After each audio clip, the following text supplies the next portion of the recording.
Hola, buenas tardes a todos. Bienvenidos a esta reunión del Instituto de Investigaciones de Historia del Derecho. Les damos la bienvenida a todos aquellos que vienen por primera vez y nos alegra mucho reencontrarnos con los que nos vienen siguiendo desde el año pasado. Hoy tenemos la exposición del doctor Ewes, que lo voy a presentar, pero muchos de los que están acá lo conocen, son sus discípulos. El doctor Ewes es abogado por la Facultad de Ciencias Jurídicas y Sociales de la Universidad de Mendoza y doctor en Ciencias Jurídicas y Sociales por la misma universidad. Fue profesor titular de Historia de las Ideas Políticas y profesor del curso de doctorado en la misma facultad, de la que ahora es profesor emérito y de la que ha sido vicedecano. Además, fue profesor titular de Historia de las Ideas Políticas y Sociales de la Edad Moderna en la Facultad de Filosofía y Letras de la Universidad Nacional de Cuyo. Es miembro fundador y ha sido director del Instituto Argentino de Estudios Constitucionales y Políticos. Es miembro de número de la Academia Nacional de la Historia y es miembro titular de nuestro Instituto de Investigaciones, entre otras importantes instituciones. Sus áreas de trabajo son el derecho constitucional y la historia constitucional. Ha publicado diversos libros de su especialidad y artículos en revistas académicas. Doctor Ewes, le doy la bienvenida, le paso el uso del micrófono, cuenta con aproximadamente 20 minutos, así después de su exposición podemos abrir un espacio de comentarios y de preguntas que seguramente va a haber muchas. Adelante. Buenas tardes a todos. Le agradezco, Viviana, la presentación. Bueno, como se ha anunciado, el tema del que voy a exponer hoy es el constitucionalismo en nuestros orígenes como Estado. A partir del Perdón, 25... Carlos, ¿podés subir un poquitito el volumen? ¿Podés acercarte más al micrófono? Que acá algunos somos más viejitos y no escuchamos bien. ¿Ahí me escuchan? Mejor, sí, mejor. Bueno. A partir del 25 de mayo de 1810, las ideas constitucionales se activan en el ambiente político surgido del proceso revolucionario. En hombres como Mariano Moreno, por ejemplo, estaba claro que se había dado el paso inicial para la conformación de un nuevo Estado y, en consecuencia, la exposición, el debate y la concreción de ideas constitucionales se constituyen en una constante, pues la nueva conformación política requeriría su realización en una Carta Magna.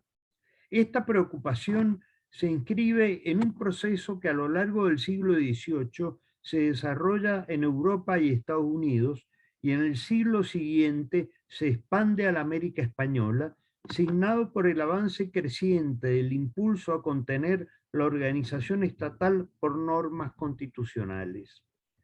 Horst Dippel afirma que, cito, el constitucionalismo moderno nace el 12 de junio de 1776 con la promulgación de la Declaración de Derecho de Virginia, cierro la cita, y en efecto, en ese instrumento no solo se consagra una declaración de derechos, sino que también se enuncian principios de organización y en especial la distinción y división de poderes, siguiendo las enseñanzas de Locke y Montesquieu, de modo que constituye un instrumento jurídico que organiza y limita el poder del Estado. Para Bobbio, en el constitucionalismo, cito, el poder político en todas sus formas y en cualquier nivel, incluso el más alto, está limitado por la existencia de derechos naturales y por las leyes constitucionales, garantizadas por la separación y el control recíproco de los poderes que ejercen las principales funciones del gobierno de la sociedad. Estas nociones se concretan normativamente en la Declaración de los Derechos del Hombre y del Ciudadano, cuando en su artículo 16 dispone que, cito, una sociedad en la que no está asegurada la garantía de los derechos ni determinada la separación de poderes carece de constitución, cierro cita, confirmando que estos dos conceptos, declaración de derechos y separación de poderes, constituían los pilares del constitucionalismo en curso.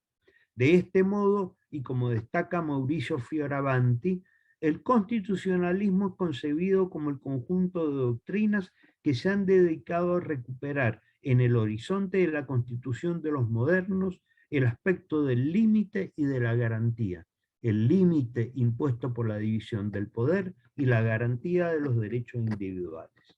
Estas ideas se expanden en la América hispánica a comienzos del siglo XIX durante el proceso de independencia de las ex colonias a lo largo de la marcha hacia la conformación de los nuevos estados. Y en el Río de la Plata se produce el mismo fenómeno en el curso de la preocupación por diseñar institucionalmente la nueva organización. Portillo Valdés ha destacado con acierto que, cito, el Atlántico hispano se convirtió desde 1810 en un auténtico hervidero constitucional. Y así fue.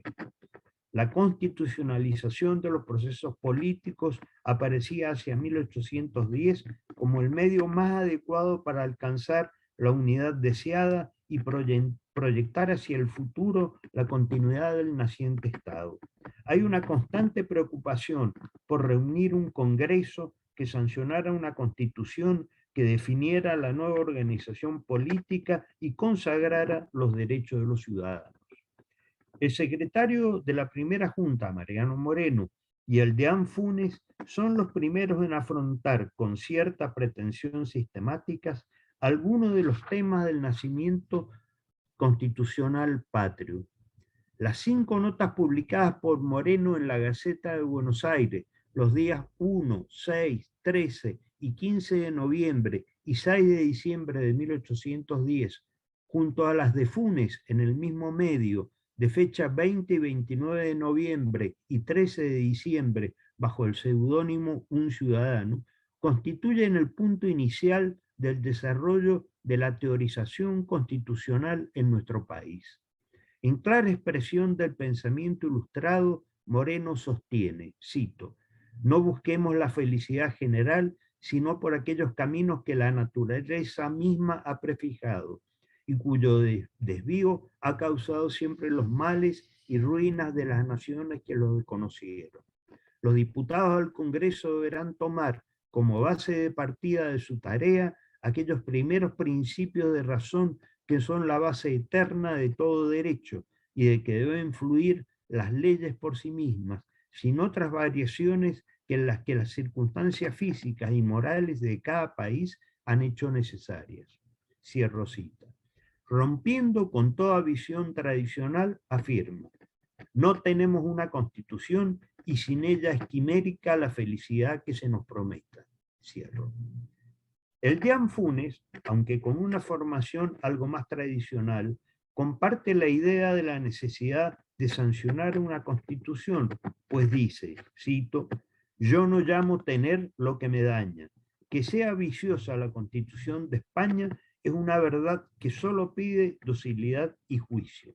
Y sigue, defectuosa esa Constitución por no haber puesto a sus reyes en la feliz incapacidad de hollar las leyes inmutables y fundamentales del orden, llegaron muchos de ellos a reconcentrarse en sí mismos todo el reino, y al paso que esclavos de sus ministros se hicieron tiranos de sus vasallos.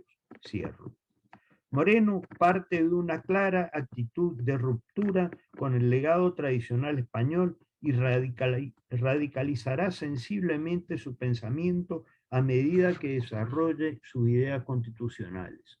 Funes, en cambio, se sitúa en un punto de partida común a cierto liberalismo español de la época que con Jovellanos pretende innovar remozando la constitución tradicional española con nuevos aportes en el terreno político, económico y educativo.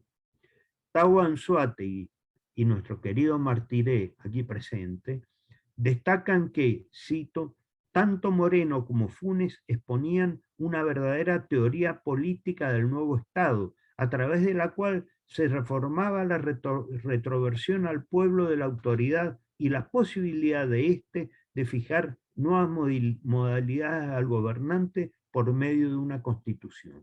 Cierro. Manuel Belgrano se sumará a esta preocupación constitucional. Es uno de los hombres que en aquellos momentos, además de integrar la Junta de Mayo, asumiendo una activa intervención en el proceso en marcha, participa de la preocupación por incorporar las nuevas ideas al movimiento revolucionario. Su formación lo disponía para ello. Él mismo describe su inclinación cuando en su autobiografía relata, cito: como en la época de 1789 me hallaba en España y la Revolución de Francia hiciese también la variación de ideas y particularmente en los hombres de letras con quienes trataba, se apoderaron de mí las ideas de libertad, igualdad, seguridad, propiedad, y solo veía tiranos en lo que se oponían a que el hombre, fuese donde fuese, no disfrutase de unos derechos que Dios y la naturaleza le habían concedido y aún las mismas sociedades habían acordado en su establecimiento. Concluye la cita. En carta a su madre del 11 de agosto de 1790, hace referencia a que está leyendo al inmortal Montesquieu, lo que confirma su conocimiento de las ideas de la Ilustración francesa, a las que se sumarán los ilustrados españoles e italianos, que contribuirán a conformar un pensamiento que habrá de expresarse en las memorias redactadas y leídas mientras estuvo al frente del consulado y en los artículos del Correo de Comercio. El 4 de septiembre de 1810, la Junta nombró a Belgrano comandante en jefe de la expedición que originalmente debía operar en la banda oriental a fin de proteger a los pueblos que habían reconocido al nuevo gobierno. El 22, la Junta amplía el teatro de operaciones a Santa Fe, Corrientes y Paraguay, y hacia este lugar se dirigió en una extensa marcha plagada de dificultades y de algún encuentro con avanzadas paraguayas cuando se introdujo en el territorio luego de cruzar el Paraná. El 30 de diciembre de 1810, en el campamento de Tacuarí, Belgrano suscribe una proclama a los naturales de los pueblos de Misiones y un reglamento para los pueblos de Misiones en lo que se ven expresadas las ideas del constitucionalismo en desarrollo en Occidente. Los dos postulados fundamentales de esta corriente, como vimos, son la concreción en un instrumento escrito de una declaración de derechos y la consagración de la división de poderes como instrumento de contención del impulso expansivo de la potestad pública en beneficio de la espontaneidad social y de las prerrogativas individuales. Ambos postulados se encuentran en estos documentos. En la proclama que precede al reglamento, Belgrano le anuncia a los naturales de los pueblos de Misiones que la Junta Provisional Gubernativa lo ha enviado, cito, a restituiros vuestros derechos de libertad, propiedad y seguridad de que habéis estado privados por tantas generaciones, sirviendo como esclavos a los que han tratado únicamente de enriquecerse a costa de vuestros sudores y aún de vuestra propia sangre. Cierro cita. El reglamento no es, en sentido estricto, una constitución como las diversas que se habían sancionado en el siglo XVIII en Estados Unidos y Francia, pero contenía los dos elementos centrales del constitucionalismo, la declaración de derechos y la división de poderes, por lo que corresponde incluirla en el marco de este proceso en desarrollo en Occidente. En los años que siguen a 1810, el debate de fondo girará en torno a la forma de gobierno que asumirá el nuevo Estado en proceso de conformación. Como ha hecho notar Botana, cito, las repúblicas y las monarquías eran dos formas de gobierno posibles, las únicas conocidas para intentar al respecto alguna respuesta. Independencia con monarquía o independencia con república. En un caso se pretendía vaciar el principio representativo, la división de poderes y la declaración de derechos en el molde del gobierno tradicional de la monarquía, En el otro se vaciaban dichas instituciones en el molde radicalmente novedoso de la legitimidad republicana. Cierro cita. Si bien a fines de 1810, cuando se sanciona el reglamento de Belgrano, ese debate no es explícito, lo cierto es que estaba en el ambiente como posibilidad latente que se desarrollará en los años siguientes. Lo importante, sin embargo, es que fuera una u otra la forma de gobierno, los hombres como Belgrano pretendían que se asegurara que el poder estuviera limitado por una norma fundamental que garantizara los derechos de todos los ciudadanos. Los especialistas en la materia coinciden en calificar a este reglamento como el primer ensayo constitucional que, junto a los artículos de Moreno y Funes que cité antes, marcan el inicio del constitucionalismo patrio. La preocupación constitucional tuvo continuidad luego de aquellos primeros pasos en el curso de la Asamblea de 1813. El segundo triunvirato, fruto político de la Revolución del 8 de octubre de 1812, convoca el 24 de octubre a la Asamblea, y en dicha convocatoria, además de referir la marcha hacia la independencia, se invoca la Constitución que se sancione, en la que, cito, dará en fin a los pueblos la carta de sus derechos y al gobierno la de sus obligaciones, cierto. Estos dos objetivos centrales, declarar la independencia y sancionar una constitución, no habrán de concretarse, pero en su curso, que se inicia el 31 de enero de 1813, se presentarán proyectos que activarán las ideas constitucionales del momento. En los referidos proyectos es notoria la influencia de diversos modelos extranjeros, pero como hecho ha destacado Levalli, cito, la categoría modélica no admite la explicación simplista y superficial del trasplante liso y llano de las constituciones a partir de un medio extraño. Sí, cierro cita. Eran tiempos de eclecticismo y de urgencias políticas, lo que impulsaba la adopción o adaptación de principios e instituciones que respondían a diversas vertientes del pensamiento. La influencia francesa aportaba a la Declaración de los Derechos del Hombre y las constituciones de 1791, 1793, 1795 y 1799. La influencia española, la Constitución de Cádiz de 1812, que en general seguía las huellas del constitucionalismo francés del periodo revolucionario. La influencia norteamericana, la Declaración de la Independencia, los artículos de confederación, las constituciones estaduales y la de Filadelfia de 1787, todas ellas conocidas en nuestro medio por la obra del venezolano Manuel García de Sena, La independencia de la costa firme, justificado 30 años más por Tomás Paine. Era también conocida la Constitución de Venezuela de 1811 y la de Caracas de 1812. Los proyectos que se elaboraron durante el desarrollo de la Asamblea fueron diversos. El segundo triunvirato formó una comisión para que redactara un proyecto y también le encarga a la Sociedad Patriótica un proyecto que fue redactado por una comisión presidida por Monteagudo. El llamado tercer proyecto fue elaborado al parecer en el seno de la Asamblea sobre la base de los dos anteriores y en el que se conoce como proyecto federal se atribuye al diputado oriental Felipe Santiago Cardoso. El primer proyecto organizaba las elecciones en 3 grados, como la Constitución de Cádiz y la francesa de 1795. El Ejecutivo es colegiado, un triunvirato, y elegido por el Congreso. Un Consejo de Estado designado por el Legislativo era de consulta obligatoria en todos los temas de relevancia. Hay un claro predominio legislativo que responde a la inspiración liberal. El de la Sociedad Patriótica establece un ejecutivo unipersonal, presidente, con un periodo breve de mandato, 3 años, dedicando un capítulo a establecer los límites del gobierno ejecutivo. El Senado cumple las funciones de un Consejo de Estado, con lo que se asegura también la supremacía del legislativo. El tercer proyecto sigue las líneas de los anteriores, pero acentúa la dependencia del Ejecutivo al Legislativo al conferirle al Senado la facultad exclusiva de elegir los miembros del Poder Ejecutivo.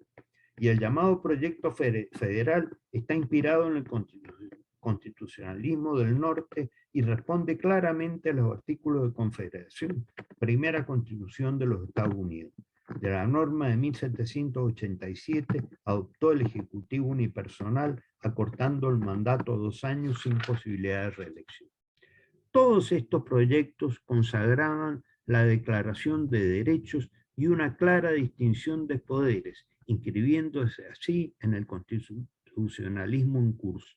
Si bien no fueron tratados por la Asamblea, revelan el conocimiento que se tenía en nuestro medio de los presidentes de Francia, España y los Estados Unidos.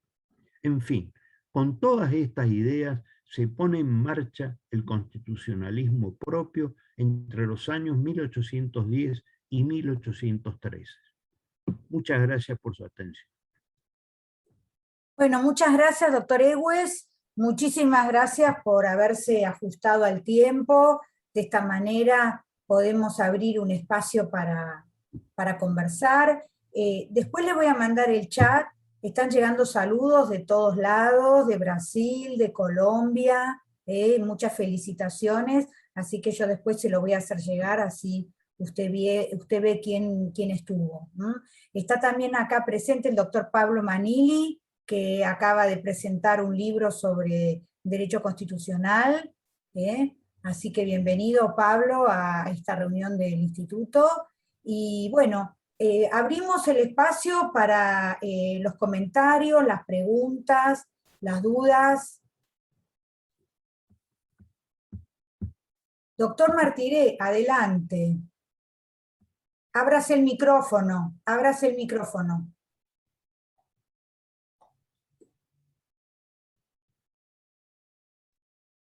Ya está. Muchas gracias. Yo no más que felicitarlo al doctor Egues por esta magnífica exposición sobre el nacimiento de nuestro constitucionalismo. Me ha gustado mucho y además esto de nuestro constitucionalismo es muy singular, es muy inspirante para otros estudios en esa línea de hablar de un constitucionalismo particular de nuestro país, que se lo ve desarrollar luego en textos de otro tipo. Así que lo felicito y me alegro mucho de haber podido escuchar tan extensa y interesante exposición. Muchas gracias y felicitaciones, doctor Egues. Muchas gracias, doctor Martínez. Muchas gracias. Al doctor Egues yo quisiera hacerle una pregunta. Ahora ya le paso el micrófono a Jenny Barra y al doctor Abasolo. Vos mencionaste el tema de el hecho de que se acudiera a los ejemplos de constituciones de países extranjeros, lo que habla de alguna influencia del derecho comparado. ¿Detectaste alguna influencia de la doctrina en estos ensayos constitucionales, de la doctrina extranjera? En algún caso aparece, yo lo que he encontrado básicamente son la influencia de normas extranjeras. De la doctrina no recuerdo en este momento algún caso en especial, pero sí está muy clara la influencia de normas extranjeras. Muy bien, muchas gracias, porque todos los que estamos trabajando el tema de la circulación de ideas, nos vendría muy bien saber si en este tipo de ensayos constitucionales también hubo circulación de ideas extranjeras, ¿no? Sería bueno averiguar eso, ¿no? En algún futuro trabajo, o como siempre, y acá estoy parafraseando a mi amigo el doctor Abasolo, invitarlos a ustedes, invitarlos a que iniciemos una línea de investigación. El instituto está abierto para todos, ese es el objetivo de nuestras reuniones, puntos de partida. Bueno, estoy haciéndolo con un poco de humorismo, pero bueno, la idea es esta, ¿no? Despertar inquietudes, abrir líneas de investigación, para eso estamos aquí. A ver, Viviana, sí. perdón. Respecto a tu pregunta, un ejemplo claro es el de Belgrano. Belgrano sí recibe claramente la influencia de los ilustrados franceses, italianos, españoles. Hay diversas cosas escritas sobre eso y que son una influencia de ideas y no de normas. Muy bien, muchas gracias. Bueno, Jenny Barra, adelante Jenny, de Chile. Carlos, acá Jenny es magíster en Derecho y preséntate, Jenny. Muchas gracias, don Carlos. Gusto de conocerlo, no había tenido la oportunidad de conocerlo a usted, ¿ya? Más que nada, y siempre siguiendo las ideas de Viviana, que uno tiene que ser muy breve y muy conciso en la pregunta, ¿ya? Quisiera hacerle dos preguntas en relación con su tema. Por ejemplo, porque acá los reglamentos constitucionales nuestros de 1811 y de 1812 y de 1814 no se garantizaban los derechos individuales. Sí había una pequeña enunciación, ¿ya? Pero no se dejaba establecido algún recurso para garantizarlo. Me gustaría saber si en el caso de que usted estaba hablando, se encontraba algún recurso para garantizar estos derechos individuales. Y también me gustaría saber en la Constitución de ustedes si se encuentran, tal como usted mencionaba, normas legislativas que fueron trasladadas prácticamente en forma íntegra a la primera Constitución de ustedes, porque nosotros sí lo tenemos así. Eso, fundamentalmente, y muchas gracias por toda la información que me proporcionó, por lo menos a mí. Muchas gracias. Bueno, respecto a la primera pregunta, en los proyectos de constitución, porque estamos hablando de los proyectos que se elaboraron durante la Asamblea del año 13, en esos proyectos están enunciados los derechos. No recuerdo en este momento que hubiera normas específicas como un recurso de amparo de ese tipo, pero sí están enunciados y en todos ellos se repite, incluso algunos copian los del otro y repiten los proyectos, en todos los casos, las declaraciones de derecho. ¿Cuál era la segunda pregunta, perdón? Si, ¿en qué constitución se decía, preguntaba usted? Sí, si habían normas que se habían trasladado de la Constitución de Cádiz a los proyectos constitucionales de ustedes.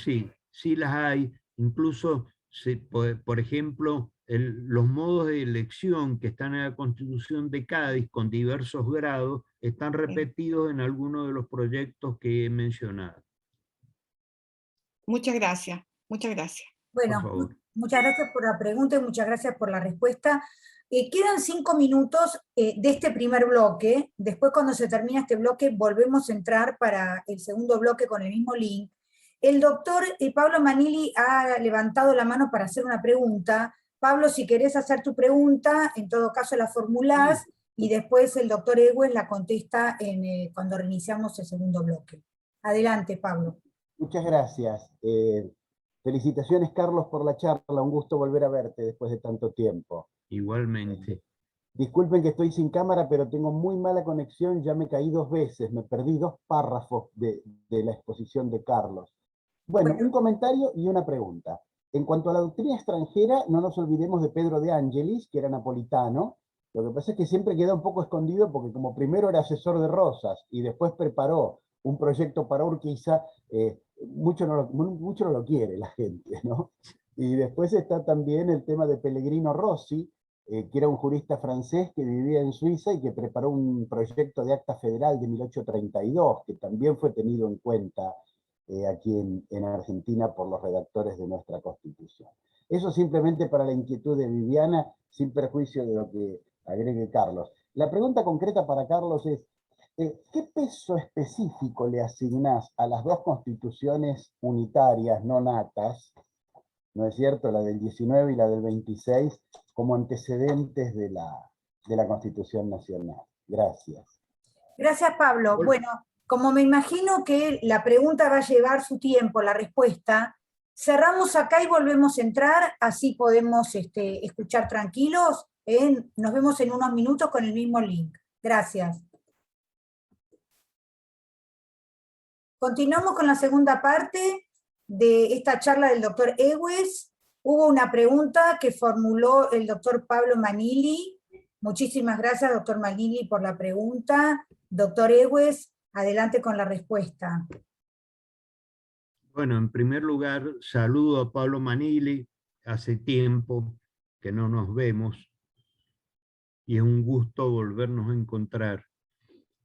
En cuanto a su pregunta, yo creo que sí, que las constituciones del 19 y del 26 sirvieron, como todo el resto del material, para preparar, en definitiva, algunas normas, por ejemplo, de 1853.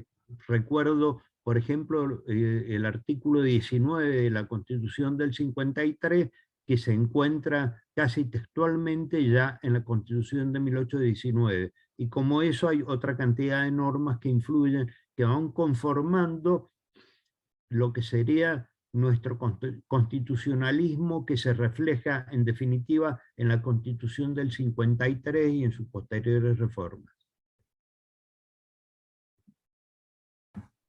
Muchas gracias por la respuesta. Ahí está el doctor Abasolo levantando la mano. Doctor Abasolo, adelante. Bueno, muy bien, muchas gracias. Más allá de felicitarlo a Carlos por esta magnífica exposición, donde sintetiza de una manera magistral todo su conocimiento sobre un área en particular, yo ahí, primero una cosa que quiero recordar, que Carlos en su modestia y en su discreción no lo ha dicho, es que este esquema que él proporciona, tan valioso, es el reflejo de una propuesta metodológica muy valiosa, pero muy valiosa, que ha sido fruto de la reflexión en la Escuela de Ideas Políticas. Bueno, el nombre no lo digo con precisión, pero la escuela que dirigía el recordado y querido maestro Dardo Pérez Gilú. Carlos es un discípulo dilecto de Pérez Gilú, y recién, si me vieron, estaba tratando de buscar el tomo, no me acuerdo, creo que es en el número 90, del año 96 de nuestra revista. Hay un estupendo artículo del profesor Ewes, en el cual ofrece a la comunidad académica un marco teórico que es invaluable, y que a los amigos que están escuchándome, incluso no solamente argentinos, porque esa metodología es de aplicación para cualquier tipo de estudio sobre los orígenes del constitucionalismo iberoamericano, les recomiendo. En este sentido, hay una terminología que él utilizó, y ahora, de paso, voy a la pregunta, o al comentario. Por un lado, estaba esta reflexión de Natalio Botana, de la monarquía y la república, y esta expresión, lo de molde radicalmente nuevo en la organización, que vos mencionabas, y que me parece importante, y te pediría si podés ampliar sobre esto, porque nuestras miradas son miradas retrospectivas y anacrónicas. O sea, para nosotros lo normal, lo obvio, lo evidente era la organización republicana, cuando lo que tenemos que estar pensando es que la organización republicana no solamente no era lógico, ni evidente, ni inevitable, sino que era todo lo contrario. Así que, por un lado, te quería pedir que ampliases esto y que es tan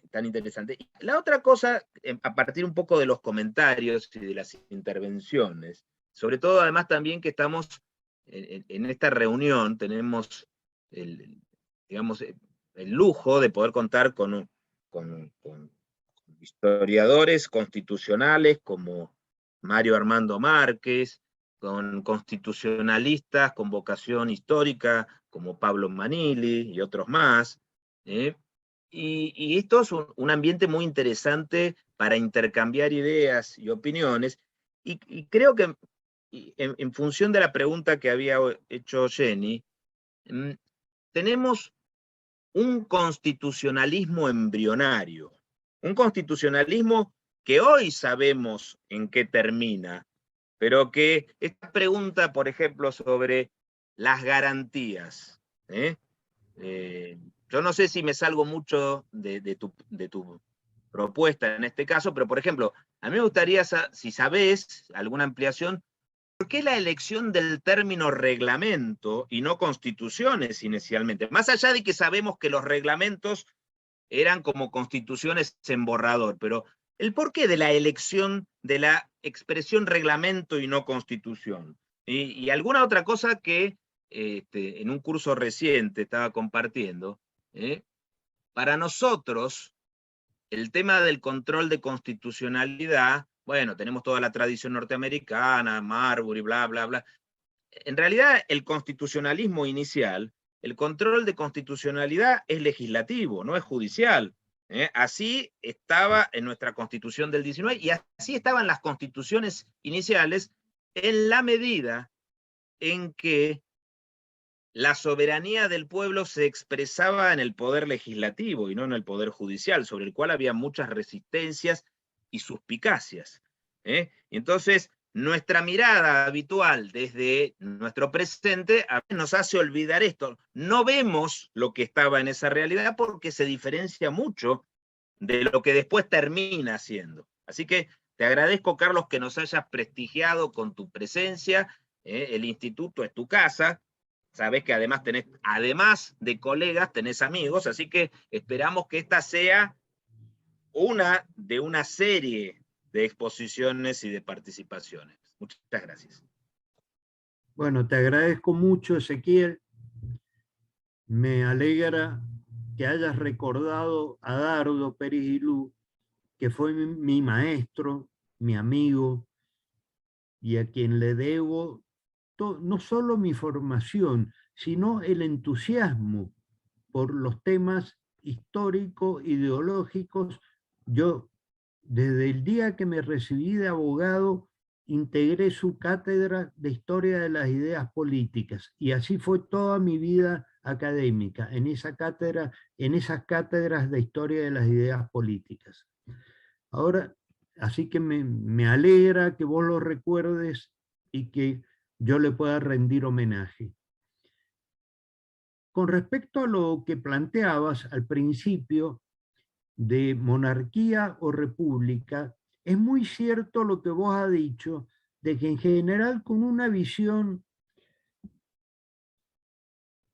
que es la visión que tenemos todos los que hemos pasado, los que hemos estudiado la historia, pero no nos damos cuenta a veces de lo más importante de todo esto, que es tener presente cómo era el ambiente político de aquel momento, cuáles eran las ideas que estaban circulando, cuáles las preocupaciones, etc.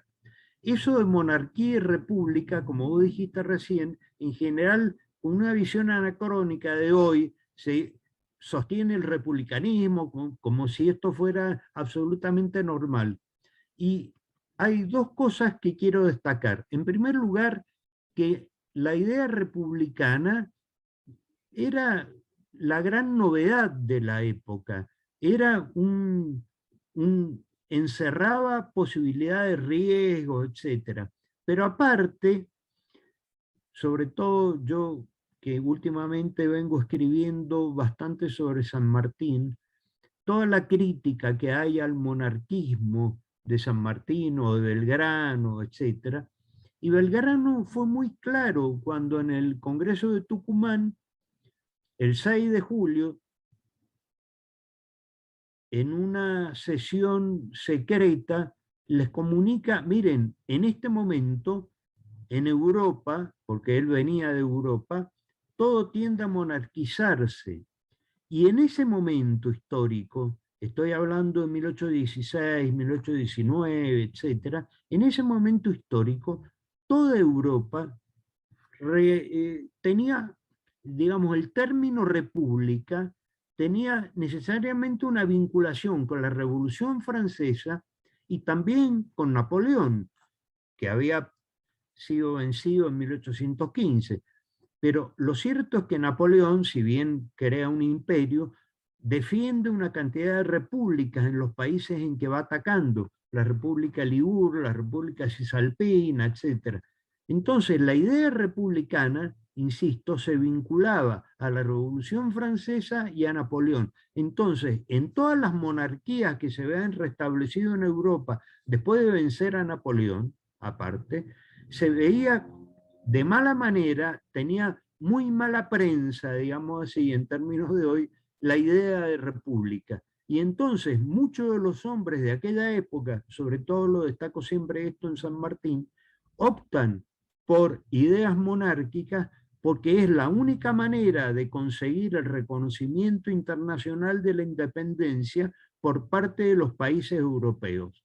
Y yo, en un libro que estoy escribiendo sobre las ideas de San Martín, destaco las cartas de San Martín en que él insiste en que es un republicano por convicción. Pero la situación internacional juega en contra de la idea republicana y por lo tanto tienen que dejarla para tratar de obtener el reconocimiento internacional de la independencia.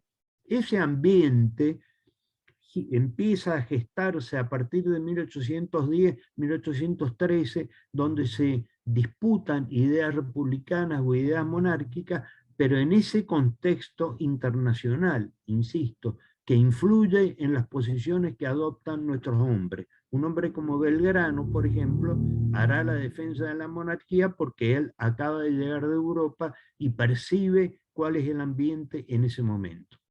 ¿Cuál era tu otra pregunta, Ezequiel? Perdón. Había, bueno, estaba este tema, no, y el de la cuestión embrionaria del constitucionalismo, un constitucionalismo que está en formación, que está en construcción, que, bueno, que termina haciendo algo, pero que no está anticipado en este momento. O sea, y eso también tiene a veces que ver con algunas, otra vez, los anacronismos, ¿no? Esas visiones de, bueno, le faltaba, le sobraba, y hablaba del tema de los reglamentos. Le faltaba, le sobraba, no sé qué. Eso tiene que ver con nuestro presente, ¿no? Exacto, y mirá, un muy buen ejemplo de esto es Mariano Moreno.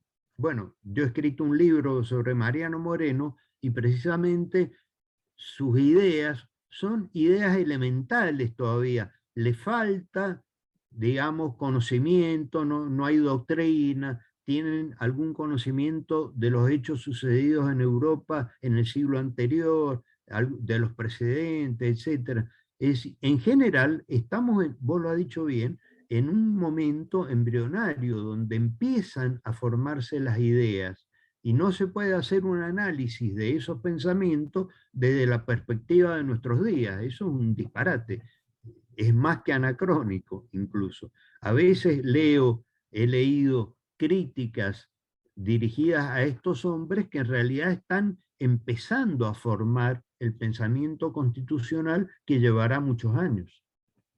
Muchas gracias. Ahí. Muchas gracias Carlos. Acá hay un comentario de Armando Mario Márquez, que me parece ahí que... lo ¿Lo viste? Sí, lo estoy viendo. Perfecto. No sé si querés comentar algo, me parece que algo dijiste durante tu exposición sobre No, el esto. comentario no lo he visto, estoy viendo a Mario Márquez ahí. Ok. Dice, en consonancia con lo que dice Carlos Egues, a lo que adscribo, se encuentra la exposición de Manuel Belgrano en la sesión secreta del Congreso de Tucumán. Bueno, recién me refería a eso.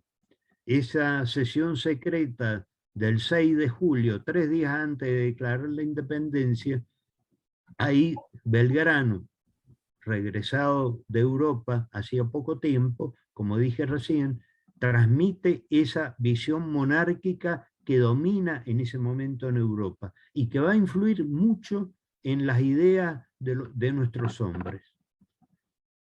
Muchas gracias por la respuesta y muy interesante todo esto de poner en contexto lo que vos estás diciendo de las ideas monárquicas de Belgrano y de San Martín, ¿no? Que uno se ha quedado a veces, el que no ha profundizado en esos temas, como en mi caso, se ha quedado con visiones muy críticas acerca de estas opiniones, de estas tendencias monárquicas de los padres de la patria, cuando uno escucha tu explicación, lo puede entender mucho mejor, ¿no? Por una cuestión estratégica. No, mira, y te digo más. Algunos historiadores, por ejemplo del Perú, han sido muy duros con San Martín, muy duros. Leguía Martínez, por ejemplo, habla de la monarcomanía del protector y lo atacan, lo critican duramente por sus ideas monárquicas. Y no falta incluso alguno en nuestro país que haga lo propio. Y en realidad, insisto, eso es por no comprender cómo eran las ideas del momento. San Martín muchas veces insiste en que él es un republicano, pero bueno, las condiciones que se le imponen son adoptar ideas monárquicas para hacer aceptada la independencia en Europa. Muy bien. O sea, conveniencia o oportunidad, ¿no? Exacto. Está muy bien. Bueno, yo antes de pasarle la palabra a Tania Mota, acá hay una pregunta de Alejandra Varas que pregunta, ¿cuál es un lujo de exposición? ¿Cómo se llama el libro sobre Moreno, tu libro sobre Moreno? Se llama Mariano Moreno y el pensamiento político constitucional de su época. Es mi tesis doctoral, lo escribí como tesis en su momento, y se publicó hace ya, no sé, en el año 2000, creo, que lo publicó la Academia Nacional de Derecho de Córdoba. Carlos, si me permitís, ese libro está a disposición gratuitamente en el sitio web de Academia Nacional de Derecho y Ciencias Sociales de Córdoba, porque es premio tesis sobresaliente, otra modestia de Carlos que no la dice, así que todos los interesados pueden consultar libremente ese excelente trabajo. Yo me voy a ir fijando ahora, voy a pegar acá en el chat, mientras está la pregunta de Tania Mota. Perfecto. Gracias, Ezequiel. Antes de pasarle la palabra a Tania, quería yo también hacer una mención al doctor Pérez Guilú, y me gustaría decir que yo también guardo un recuerdo muy lindo del doctor Guilú. Fue una de las primeras personas que me recibió con mucho cariño, con mucho afecto, en mis primeras jornadas de Historia del Derecho, que se hicieron en 1986 en Corrientes. Yo bajaba del taxi que me traía del aeropuerto, y ahí estaba el doctor Pérez Guilú, no me acuerdo si estaba con el doctor Díaz Coucel o con alguien más, y me daba la bienvenida a una joven ignota que nadie conocía y que él me abría los brazos, a todo su cariño y su conocimiento. Y destacar qué importante que fue Pérez Guilú, porque no solamente nos dejó como herencia toda su obra de investigación, sino toda su escuela de discípulos. Como bien dijo Carlos, creo que la mayoría de los historiadores del derecho de Mendoza tributan a Dardo Pérez Guilú. Fue una persona que estimuló muchísimo a la gente, así que me parece que a mí por lo menos me faltaron esas palabras de apoyo del doctor Pérez Guilú, que fueron a lo largo de toda su vida. Así que yo también muy agradecida al doctor Pérez Guilú. Ahora levantó la mano Tania Mota, de Oliveira, que es de Brasil. Adelante, Tania.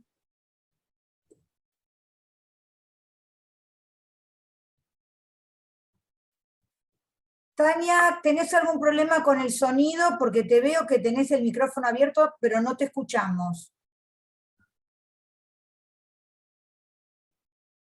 Ahora tenés el micrófono cerrado. No, ahí debes tener un problema con el volumen, porque no se está escuchando. Bueno, mientras se soluciona el problema de Tania, el doctor Martiré está levantando la mano. Adelante, doctor. Gracias. No, yo quiero mostrar mi asombro porque todavía hoy, después de transcurrido tanto tiempo y tantos estudios sobre las figuras próceres argentinas y no próceres, todavía se sigue insistiendo en la monarquía y la república como dos antítesis de una organización que en ese momento estaba en pañales, que veníamos de la Revolución Francesa, de la época del terror, que todo eso se asociaba a la república, y que el hecho de inclinarse de una manera evidente o disimulada hacia otra forma de organización era la forma de salir de ese atolladero. Yo creo que si se sigue en esto, los peruanos o los que no son peruanos, es porque se desconoce la época en que se vive.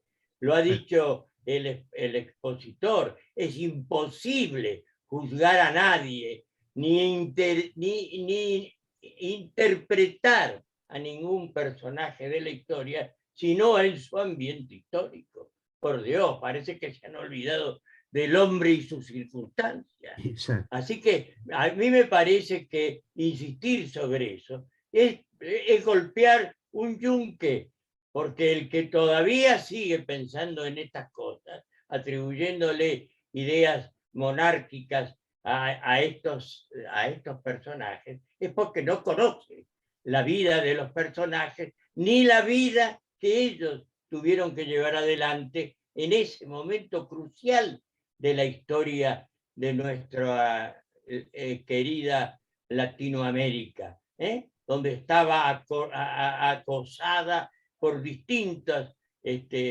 fuerzas y donde el hecho de la vocación monárquica era como el hecho de una tabla de salvación para pasar, para cruzar ese Rubicón y llegar a la república que todos aspiraban. De manera que me alegra que mi querido amigo Egues siga pegando sobre este tema, ¿no? Esto es una cosa, una demostración de ignorancia, discúlpenme, ¿no? De ignorancia, porque no se puede juzgar a nadie sino dentro de su tiempo y dentro de la circunstancia en que se vive. Nada más que eso, quería insistir en este tema, ¿no? Insistir, parece mentira que todavía se tenga que estar aclarando esta circunstancia. Sí. Nada más. Otra vez felicitaciones a don Carlos Egues, otra vez. Gracias. Nada más. Bueno, Tania, no sé si Tania pudiste... ¿Me escuchan? ¿Me escuchan? Sí, sí, sí. Adelante. Bárbaro. Gracias. Muchas gracias, muchas gracias. Bien.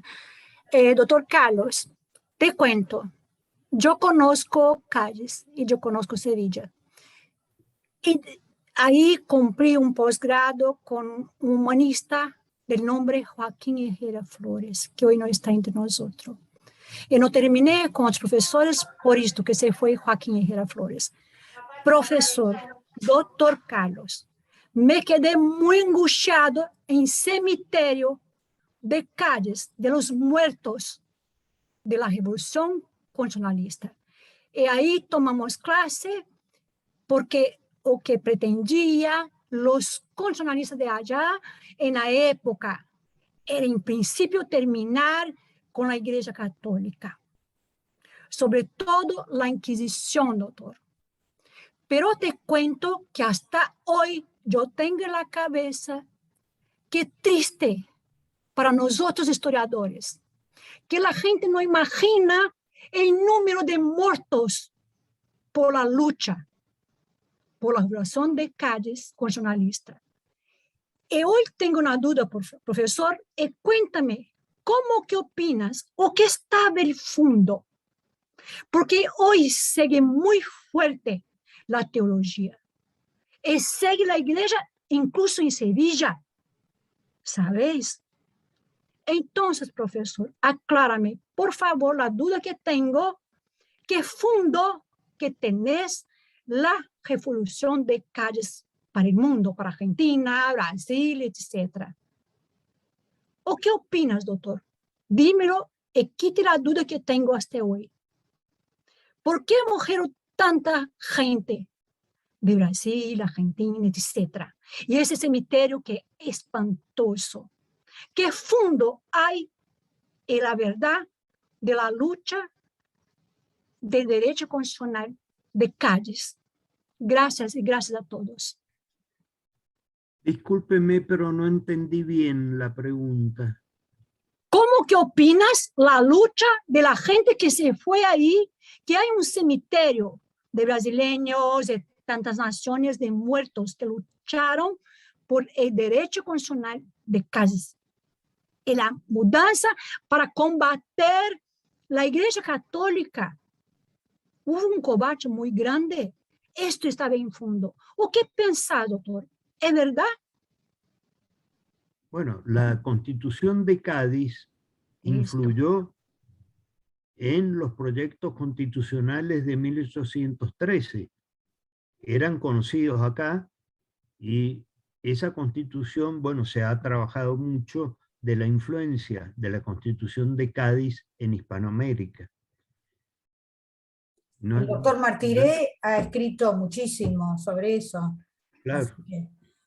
Bueno, yo le voy a pasar la palabra al doctor Abasolo, que ya seguramente nos está quedando poco tiempo. Me despido, les agradezco a todos los que estuvieron presentes. Carlos, te agradezco muchísimo que pudimos contar con tu exposición. Hacía mucho que queríamos tenerte con nosotros acá, así que este año se alinearon los planetas y pudimos tenerte, así que te agradezco muchísimo. Y a todos los demás les digo, les recuerdo que la semana que viene no nos vamos a encontrar el jueves, porque nos vamos todos a las jornadas de Historia del Derecho, que se van a hacer finalmente, no se pudieron hacer el año pasado, se van a hacer este año en forma virtual, los días 29 y 30 de octubre, a la mañana el 29 y a la tarde, y el 30 a la mañana. Está subido el anuncio en Facebook, está el link para inscribirse como asistente, porque ya está cerrada la inscripción como ponentes, tenemos 47 o 46 ponencias, pero ya pueden anotarse como oyentes, y ya vamos a estar subiendo el cronograma para que sepan qué se va a exponer en cada uno de los días. Así que, de vuelta, agradecerte, Carlos, agradecer a todos, y pasarle la palabra al doctor Abasolo.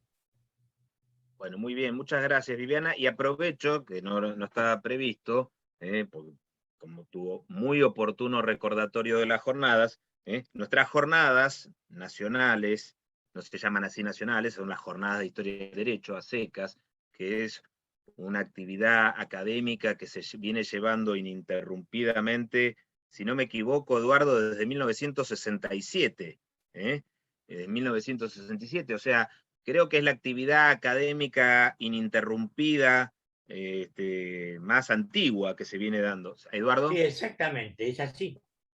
Es de ese año. Bueno, es consecuencia de todo el movimiento que se produce el año anterior, en 1966, con la creación del Instituto Internacional. Y la apertura que ha habido hacia la historia del derecho precisamente en ese año. Bueno, acá Eduardo nos dice que había un joven secretario que trabajaba en esas jornadas, porque don Ricardo Sorraquín, cumpliendo actividades diplomáticas en el Perú, dejó a dos jóvenes muchachos, Víctor Tahuanzuategui y Eduardo Martiré. Sí, así que... así es. Dos bueno, jóvenes muchachos. Nuestras jornadas empezaron siendo anuales, pero muy rápidamente se hicieron bienales.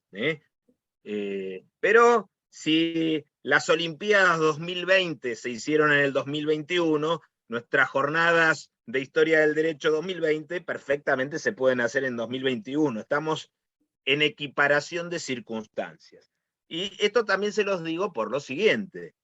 Así como nosotros ya estamos celebrando nuestras jornadas, inmediatamente que terminen estas 28 jornadas de Historia del Derecho, vamos a estar pensando en la organización de las 29 jornadas. Así que la comunidad académica, Instituto de Investigación e Historia del Derecho, sabe que si llega a tener alguna inquietud, algún interés, la pretensión de presentar y proponer algún trabajo para el 2022, vayan pensándolo. Nuestras jornadas en esta oportunidad se están abriendo un poco más a la presentación de temas iberoamericanos. Así que esto se los digo por las dudas. Bueno, pero fuera de esto, volvamos a lo anterior. Yo creo que acá, primero hay un comentario que quería hacer. Ayer participé de una reunión académica interesantísima organizada por nuestro querido amigo Alfredo Flores y Alan García Rangel, donde expuso Christian Lynch, que es el actual presidente del Instituto Brasileiro de Historia del Derecho.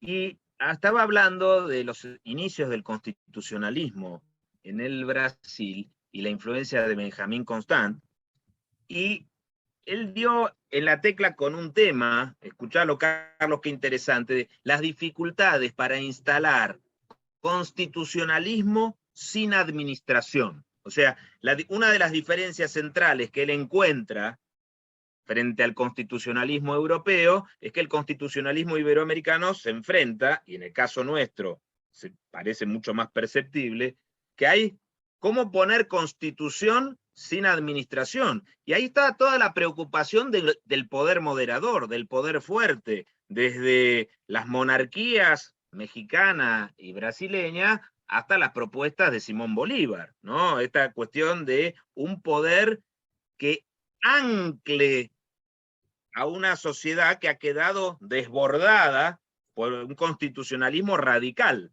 Y me pareció... Quedan 5 minutos. Sí. Y lo estaba viendo ahí. Y la otra cosa, bueno, esto es como para dejarlo abierto para alguna conversación. Yo tengo la suerte de que a Carlos lo puedo ver por lo menos una vez por mes. Así que, pero además, pero también vamos a seguir conversando de esto. La otra cosa que salió circunstancialmente, pero estoy muy feliz de esto, es recordarlo al querido maestro Dardo Pérez Ilú. Creo que muchos guardamos recuerdos no solamente intelectuales, sino personales y afectivos, porque era muy afectuoso, era muy dado a la camaradería y también conservando ese papel de líder intelectual muy accesible. Y ese recuerdo es muy valioso, pero también es muy valiosa la construcción intelectual que él hizo. Y me parece que podríamos aprovechar este justo recordatorio para pensar en algún homenaje intelectual, no solamente afectivo, lo que ha significado, lo que significa, lo que puede avanzar en el futuro, la historiografía jurídica y la historia del pensamiento político, a partir de los lineamientos intelectuales establecidos por el querido Dardo. Así que yo te transfiero esta idea, te tiro de alguna manera la responsabilidad, pero te digo que te vamos a acompañar a vos y a todos los colegas, particularmente mendocinos. Bueno, Me parece que lo dejé sin palabras a Carlos, Sí. así que no hay problema. Nos estamos despidiendo, les agradecemos a todos su presencia. Sepan que, entonces, lo que dijo Viviana, las jornadas de la semana que viene, una aclaración, las jornadas son de asistencia libre, hay un mínimo arancel por las dudas de que se pretenda obtener una certificación de asistencia, pero la concurrencia a las jornadas es libre, ¿está claro? Así que es una oportunidad para escuchar y asistir y aprender y participar en las exposiciones. Si alguno quisiese tener una certificación, hay un mínimo arancel muy accesible. Bueno, nos estamos viendo entonces para la semana que viene, si Dios quiere, sino para la próxima actividad que hagamos en nuestras reuniones ya habituales de los días jueves. chau, un gusto. Muchas gracias a todos. Gracias a vos. Chao. Chao a todos. Chao.